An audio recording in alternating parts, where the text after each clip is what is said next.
আসসালামু আলাইকুম এভরিওয়ান। আমরা বর্তমানে আছি হচ্ছে সাভার ডিভিসিএস অপোজিটে সাভার ক্যান্টনমেন্ট গেটের সামনে। এখান থেকে আজকে আমাদের বাইপেল পল্লী বিদ্যুৎ রপ্তানিতে অনেক গোলাগুলি হয়েছে, অনেক হামলা হয়েছে। মূলত এই হামলাগুলো করা হয়েছে ইন্ডিয়ান আর্মি দ্বারা, এবং একটু আগে সাধারণ জনগণ ইন্ডিয়ান আর্মি প্রায় 70 থেকে 80 জনকে আটক করেছে। আটক করার পরে এখান থেকে সেনাবাহিনীরা তাদেরকে ভিতরে নিয়ে গেছে নিরাপত্তার জন্য, ঠিক আছে, তাদেরকে সহায়তা করে নিয়ে গেছে।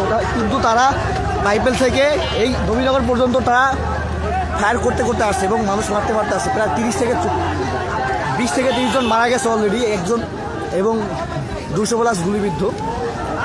এ হচ্ছে সে দেশের অবস্থা। একটা লাশ এখান থেকে নিয়ে যাচ্ছে।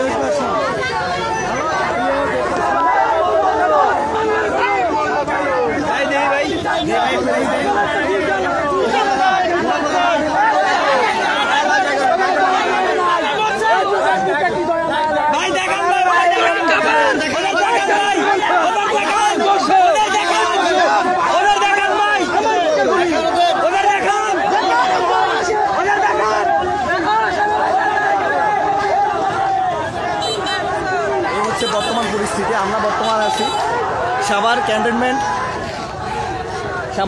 সাভার বোর্ডের সামনে, সাভার ক্যান্টনমেন্টের সামনে আমরা আছি, ঠিক সাভার ডিভিসিএসের ঠিক অপোজিটে, ঠিক আছে। এখানে বর্তমানে তারা 70 থেকে 80 তারও অধিক সংখ্যক হবে, যতটুকু লোকমুখে শোনা যাচ্ছে যে ইন্ডিয়ান আর্মিকে তারা সহায়তা করে ভিতরে নিয়ে গেছে, তাদের নিরাপত্তা দিচ্ছে। কিন্তু জনগণ যাচ্ছে যে তাদের হাতে তুলে দেওয়ার জন্য, কিন্তু সেনাবাহিনী কোনো কথা শুনতেছে না।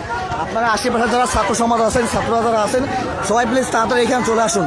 অলরেডি এক ভাইয়ের লাশ এখানে নিয়ে হাজির হয়েছে। আপনারা প্লিজ তাড়াতাড়ি চলে আসুন, আপনারা আসুন, এখানে বিচার হবে ইনশাল্লাহ।